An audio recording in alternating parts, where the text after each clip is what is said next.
Hello, friends. Welcome back to my channel. It's been a little while since I've talked to you. I've been a little busy, but I'm back. And today I want to talk about some very common questions that I hear very frequently. And it's basically, what is keto? What is ketovore? What is carnivore? And why would anyone eat that way? So just some very basic information. There was a time when I thought that keto was a very unhealthy, crazy fad diet. I did not believe in the keto diet a few years ago, but that's because I didn't know anything about it. All I knew was you eat a lot of fat and you don't eat any carbs, or you eat very, very low carbs. And that was really all I knew about it. And I just thought it was a really unhealthy fad diet. And that is what a lot of people out there believe because people don't really understand it. They don't really know what it's all about. They don't understand the health benefits. So we'll just get right into it. So what is keto? Well, there are different versions of the keto diet. It's basically low carb, high fat, moderate protein. The goal of the keto diet. So normally when you're eating carbs, your body is using carbs for energy. The goal is to get rid of the carbs and kind of force your body to start using fat for energy.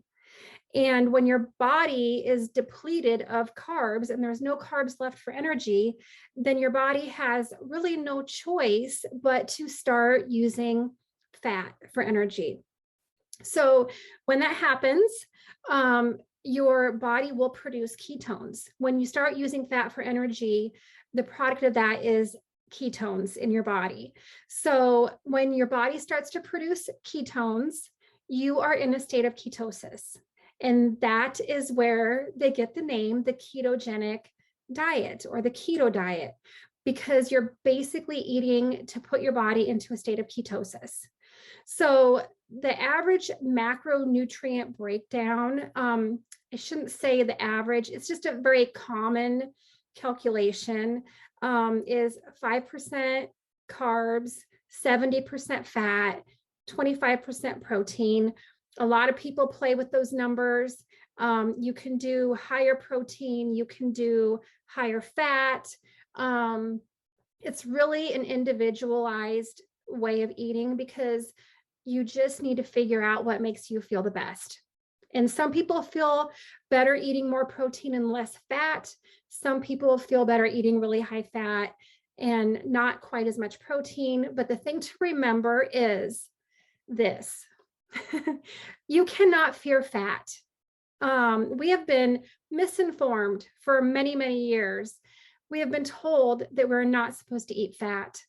And that is just so crazy. I used to believe that, but with all the research I've done, I understand that that makes no sense.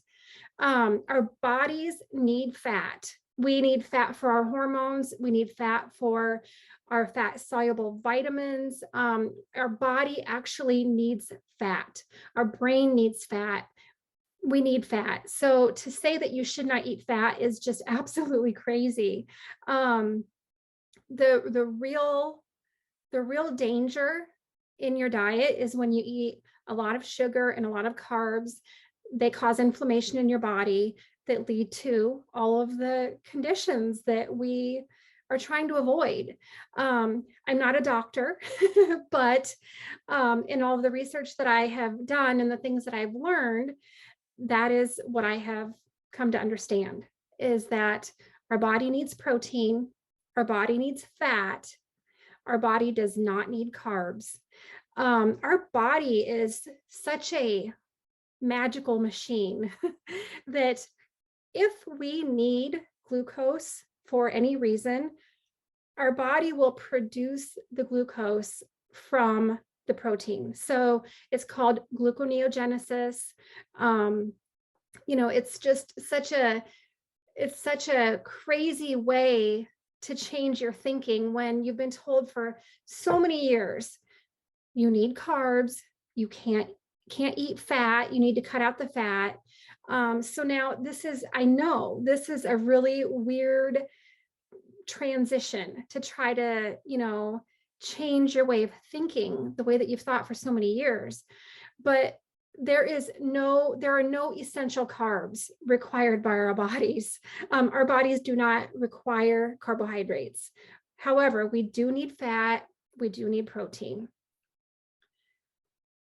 So another thing that comes up quite frequently, and frankly, it's just lack of education and lack of knowledge. A lot of people get really concerned when they hear ketosis because they confuse it with ketoacidosis. They are completely different things. Ketosis, it's a very natural process with many health benefits. It is not harmful.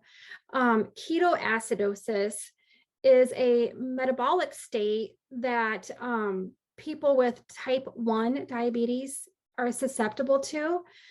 That's why people who have type 1 diabetes should definitely work with their physician if they are doing a keto diet, because it's a whole different set of rules for those people. But everyone else, ketosis is a normal, healthy process in your body. So the keto diet was initially created to treat patients with brain disorders, which I know that seems really strange. It's hard to wrap your brain around that, but the thing is, your brain loves ketones. Some of the other benefits are obviously fat loss. I have learned that it's not that you want to say weight loss, because weight loss can mean a lot of things. Weight loss can mean you're losing water weight. It can mean you're losing muscle, you're losing bone density. Fat loss is the ultimate goal. We want to maintain our bones and our muscles and everything else, and we just want to get rid of the fat. So that is a big benefit of the keto diet. Appetite suppression, that's another benefit. When you start getting rid of the carbs and just eating protein and fat, you find that you're just not as hungry as you are when you're, eating a lot of sugar and carbs. The keto diet can help stabilize your blood sugar and your insulin, which is very, very important. It can help reduce your triglycerides. It can help reduce blood pressure. It can help decrease inflammation. And that is one of the things that, one of the benefits that I hear a lot of people talk about, and even for myself, is when you eat this way, it helps to reduce the inflammation and all of the conditions that are caused by inflammation in your body. So that is pretty huge. I mean, that's a big benefit. It can help your like acne. A lot of people improve their skin conditions eating this way. And this really kind of blows my mind when I heard this, but it does make sense, is that it can help with cancer treatments, because cancer kind of feeds on sugar. So it does make sense that if you're taking away the sugar, then it would help. Not saying that it will cure. I'm not saying that. I don't think any of the doctors that I have listened to or that I have read their books, I don't believe that anyone actually believes that it can cure cancer, but it can definitely help in the treatment. That makes sense. That definitely makes sense. So one of the downfalls of starting a keto diet is a lot of people will experience what's known as the keto flu. It is a real thing. It does feel like you have the flu. I've been through it. It can be miserable, and it can be one of the reasons why a lot of people will just give up on the keto diet. They might do it for a few days and then they just feel so bad that they just give up. So if you can push through the first week or so and get through the keto flu while your body is transitioning, it's definitely worth it. It's worth it. There's so many benefits to it that, it's worth if you can just push through that. So, your body is used to using carbs for energy. When you eat carbs, your body stores glycogen in your body, and the glycogen is stored with water. And I can't remember the exact number, but it's like for every gram of glycogen that your body stores, it will hold on to so many grams of water. So basically, when you eat carbs, your body is going to hold on to water. You have a lot of water retention, water weight. And when you get rid of all of the carbs, you deplete your body of the carbs and you deplete your body of those glycogen stores. And when that happens, you get rid of all that water that you're holding on to. Okay. When that happens, you also kind of throw your electrolytes off balance. So that is part of why you experience the keto flu, headaches, nausea, fatigue, just a lot of the common flu symptoms you can get with the keto flu. There are just a lot of new things happening in your body when you are transitioning, when you're just starting the keto diet. And I kind of think that might be part of the misconception that people have about the keto diet when they think that it's not healthy or it's not good for you. I mean, if something makes you feel that bad, it's probably not good for you, right? So it makes sense that people would think that, when you eat that way, it makes you feel that bad. So it must not be good for you. But it's just all about your body transitioning from using carbs for energy to using fat for energy. And it's a transition. Your body's going through a lot of changes. A lot of things are happening, especially if you are a major sugar addict and if you have been, just living on sugar and carbs and processed junk. Then when you try to switch your way of eating, your body, is going through a lot of changes. It's understandable. But that doesn't mean that it's not healthy for you, It just means that it's just change. And change can be good. It can be very good. So there are ways that you can reduce the symptoms of the keto flu or, keep them from being so severe. One thing you could do is you could gradually ease into it. I do have a 7-day sugar detox that I think is very helpful to start out with. If you start with just a basic sugar detox first, and then gradually work into reducing your carbs, it can possibly help reduce the really severe symptoms of the keto flu if you ease into it. The other thing is make sure you're drinking plenty of water.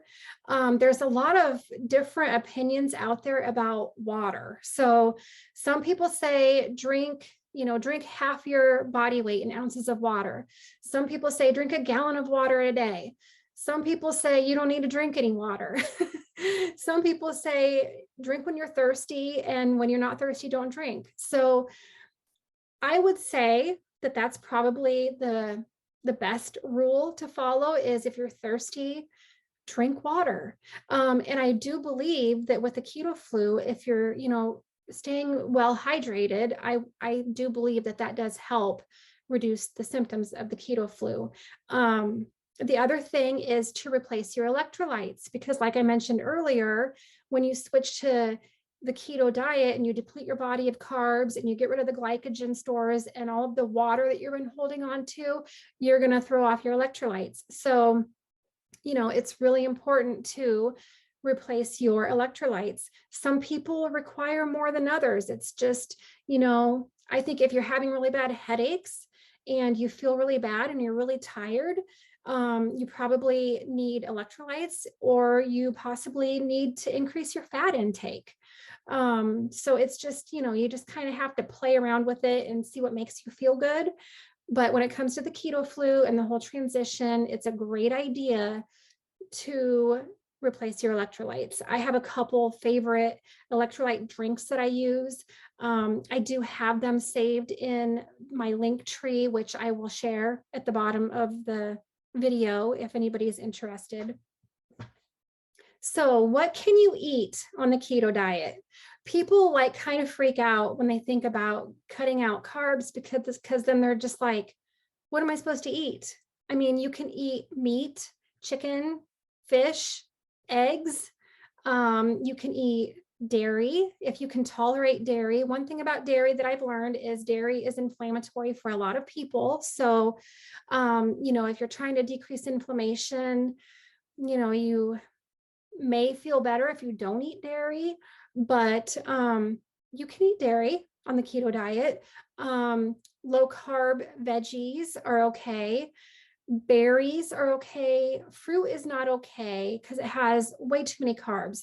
Berries are okay in moderation, because the thing about berries is it doesn't take much to go over your carb limit. I mean, the kind of general rule of thumb for the keto diet is you want to stay under 20 grams of carbs per day.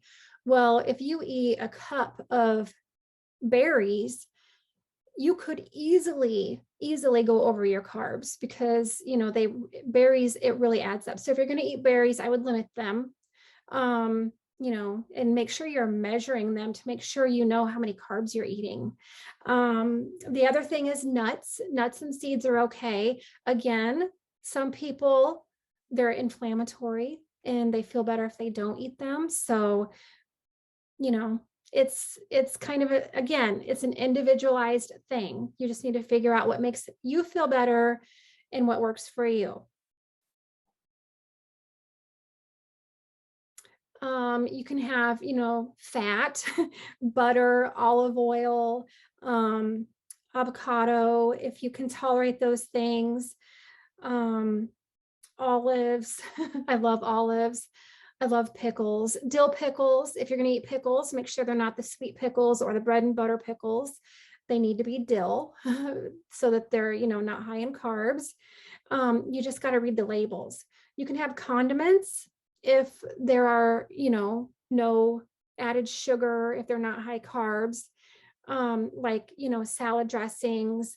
There's like a sugar-free ketchup. There's keto barbecue sauces out there. There's lots of different sauces and condiments that are keto friendly now. So you just have to find them. The main things that you want to avoid: sugar, grains, starches, root vegetables, fruits, like I said, with the exception of berries, but you don't want to go overboard on the berries. And then a lot of the condiments that you probably don't realize have a lot of sugar in them, read the labels. You got to read the labels. So, I mean, that's pretty much, that kind of wraps up just a general overview of what is keto. I mean, it is low carb, it is high fat, it is moderate protein. And when I hear people tell me, I'm going to do low carb and low fat, I mean, that's ridiculous. That it makes no sense. You are just hurting your body if you are doing that, because carbs and fat are your two sources of energy. If you cut out carbs and you cut out fat, you have no energy source and you're going to feel like crap. So just don't fear the fat. I know that is a really hard thing. That's a hard concept to grasp. I get it. I've been there. I know. But just trust the process. It works. It does. Do not fear fat. Fat is your new energy source. Just, eat the fat. Okay, so we touched a lot on keto. So now I just want to talk a little bit about carnivore and ketovore. So I've kind of played around with all three of them throughout the last, couple of years. So here comes Oakley to say hello. Hello. He hears me talking, and when he hears me talking, he's always like, "What are you doing?"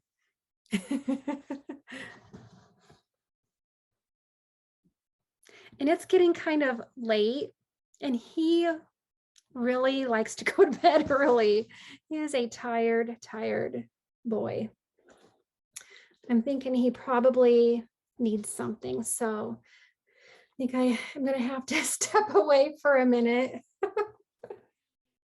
And I don't know if he wants water, if he wants outside. It's dark outside. We'll give it a minute here. I'm not sure what he wants. Okay, I'm back. So he wanted water. I thought he wanted outside, but he did not. And he's back. He is really wanting attention tonight. He is like a person. For real. I think he's going to get up there and lay down. I hope. We'll see. There used to be a lot of a whole wall of bookshelves back there. And then when my husband and I got a new bed, we decided to put the old bed in here so we would have a spare bed. And he likes to lay on that bed, but right now I don't know what he wants. So anyway, I'm going to try to finish this video with my little distraction here. I hope you guys are getting a kick out of this. I know a lot of you love to see him. He's a character. I think that he's very fascinated that he can see me and him in this computer. I think he's just very confused. Anyway, okay, so overview of keto. It is low carb, it is high fat, it is moderate protein. Sometimes people feel better if they increase their protein. So the important thing is make sure you're hitting your protein goal. Make sure you are eating enough protein. Make sure you are eating plenty of fat. I mean, honestly, you don't want your fat to get below 40 grams a day. I mean, that would be the absolute minimum. I mean, you need to eat fat for your body functions. You need to eat fat. Keep your carbs at less than 20 grams a day. The foods that you can eat: meat, chicken, eggs, fish, dairy, low carb veggies, nuts. I mean, the list is pretty basic. It's pretty easy. And there's a lot of keto recipes out there that you can make. I mean, you can make a keto recipe for pretty much anything these days. I mean, I can make keto pizza. I can make, keto bread. There is really, I make keto cookies. I mean, there's really not anything that I can think of that I can't make a keto version of it. So, I mean, so anyway, carnivore. So basically, carnivore it's keto without the vegetables, without the berries, without the nuts and seeds. It's basically just animal products. It is meat, chicken, fish, eggs, dairy. That's it. So carnivore is basically keto, just taking it a step further. It is the ultimate elimination diet. It helps so many people with inflammation. I mean, you get rid of all of those foods that are known to cause inflammation in your body, and you just eat animal protein, and it is amazing how good it makes you feel.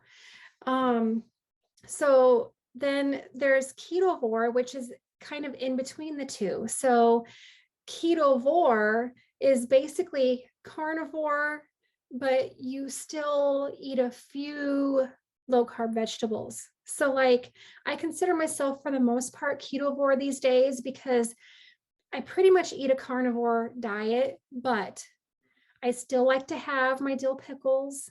I still, when we go out to eat, I will have a side salad a lot of times. But it's not every day. It's, pretty much every day I am pretty much eating meat and eggs. Sometimes I eat cheese and other dairy stuff, but it doesn't agree with me very well. um, I can usually handle some cheddar and mozzarella cheese, but like yogurt, heavy cream, sour cream, cottage cheese, things like that really tear up my stomach because of my IBS. So, some people just don't tolerate dairy. And it's just, deciding if it's worth it to you. So that's kind of what happens for me a lot of times is if it comes down to, am I going to eat cheese? Am I going to eat some sour cream with my taco meat? Or, if I'm trying to figure out if I'm going to eat dairy, it's just like I think about, okay, well, what do I have going on the next couple of days? Because my stomach is probably going to be a disaster.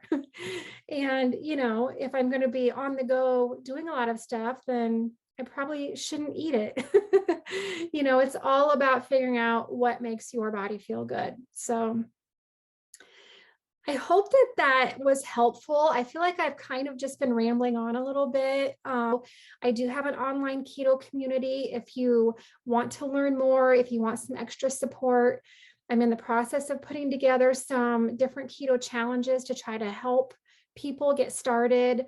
I don't have them ready quite yet, but I'll let you know when I do. But yeah, if you want to join my keto community, I will share my link tree down below, and it has links to so yeah, if you have any questions, drop them down below. I will post my link tree down below. It will have a link to my online keto community. It will have a link to sign up for my keto newsletter. It has links to all of my favorite stuff, like all of my electrolytes that I like to use, different food products, different keto snacks, things like that. So yeah. Don't forget to hit the subscribe button, turn on your notifications. I know I've not been very good about, doing regular videos, but I'm working on it. I'm working on finding the time. And yeah, so talk to you next time.